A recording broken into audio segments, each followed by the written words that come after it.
Okay, everybody, real quick, I have another video to show how to tie another termination knot. This time we're gonna do the buntline hitch. So it's called the buntline hitch. And I already showed you on the previous video with the anchor hitch about these carabiners. They require multiple actions to open, and when they close, they snap shut and they lock. Whenever you do use these, though, you want to visually see yourself. Look down. Don't listen for the snap. Look down. Hook yourself in and visibly see that you are tied in. All right.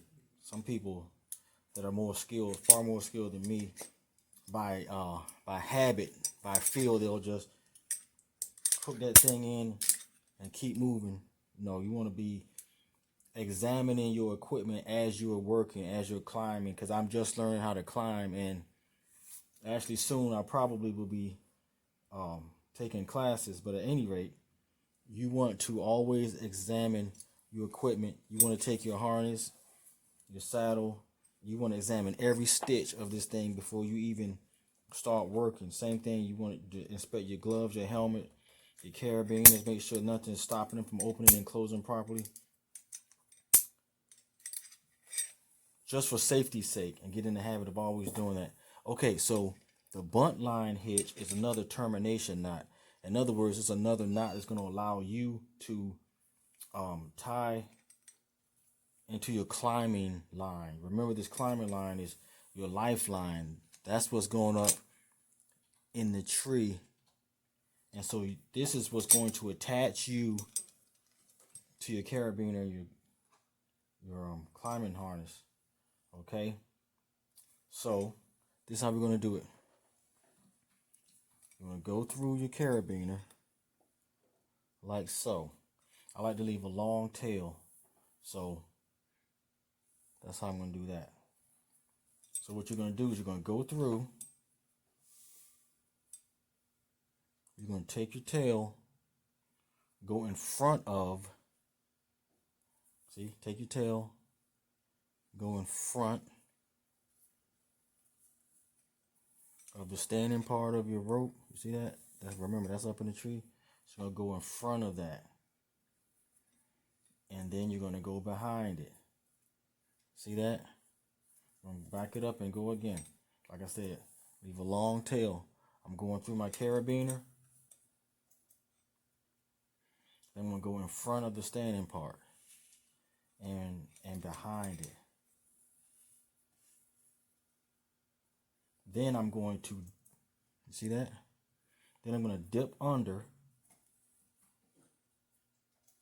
I'm going to dip under that first bar I made.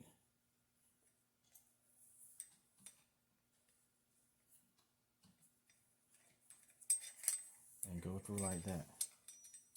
And remember, you always want to dress and set this thing. So again, you just want to go back through, retrace your steps, push through, pull around. See how that rope tightens up? And when you're running, then you want to cinch that. You want to pull that. You want to pull your tail. You want to make sure everything is pinched and squeezed together and nice and tight. That's called the buntline hitch. That's how it looks from the front. That's how it's going to look from the back, like that. That's the buntline hitch. I'm going to show you again. This is a good knot. I use it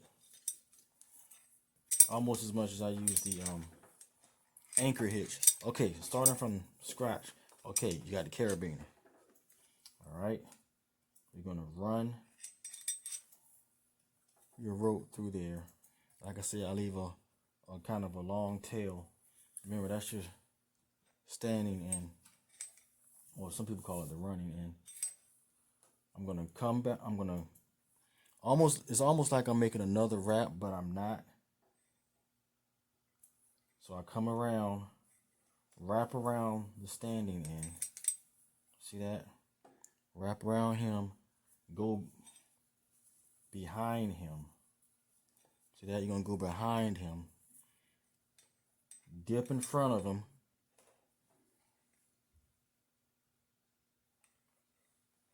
then go through the hole and out like that. See that? And again, you have to dress and set the knot. So we're going to retrace our steps. We're going to push everything through, pull everything through, and cinch both sides. Cinch both sides down like that. And remember how I taught you with the anchor hitch, you want to tie a figure 8 stopper knot at the end.